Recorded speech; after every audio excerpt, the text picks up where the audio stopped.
भरल्या दोडक्याची भाजी बनवण्यासाठी कढईमध्ये 1 चमचाभर तेल गरम करायचं. त्यामध्ये बारीक चिरलेला 1 मोठी वाटी कांदा घालून परतून घ्यायचा. कांदा थोडासा लालसर झाला की त्याच्यामध्ये 1 वाटी शेंगदाणे, त्याचबरोबर 1 चमचा जिरे, 2 चमचा तीळ, लसणाच्या 5-6 पाकळ्या, खोबऱ्याचा किस घालून घ्यायचा आणि तेही छान असं परतवून घ्यायचं.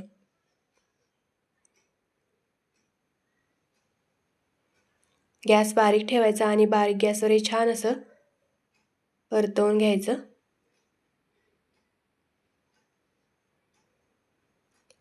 हे परतवून झालं की थंड होण्यासाठी ठेवायचं. थंड झाल्यानंतर हे मिक्सरच्या भांड्यामध्ये आपल्याला काढून घ्यायचं. त्याच्यामध्येच आपल्याला चिमूटभर हिंग, चवीनुसार कांदा लसूण मसाला, चवीनुसार मीठ घालून घ्यायचं आणि हे मिक्सरमधून पाणी न घालता आपल्याला हे वाटून घ्यायचं. हे बघा अशा पद्धतीने.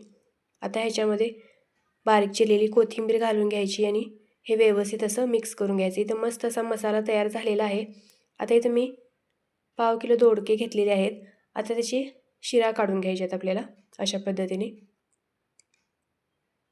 अशाच पद्धतीने सगळ्या दोडक्यांच्या शिरा आपल्याला काढून घ्यायच्या आहेत. त्यानंतर वरचा आणि खालचा भाग कट केल्यानंतर अशा पद्धतीने त्याच्या फोडी करून घ्यायच्या आहेत. फोडी केल्यानंतर एका साईडने अशा त्या पद्धतीने त्याला कट मारून घ्यायचा आहे आणि वर आतला जो थोडासा गाभा आहे तो काढून घ्यायचा, म्हणजे मसाला छान असं भरता येतो. अशाच पद्धतीने सगळ्या दोडक्यांना कट मारून घ्यायचा आणि आतला थोडासा भाग आपल्याला काढून घ्यायचा आहे. तर आता ह्याच्यामध्ये मसाला भरून घ्यायचा. जेवढा बसेल तेवढा आपल्याला मसाला त्याच्यामध्ये घालवायचा आहे. अशाच पद्धतीने सगळ्या दोडक्यांमध्ये आपल्याला मसाला भरून घ्यायचा आहे.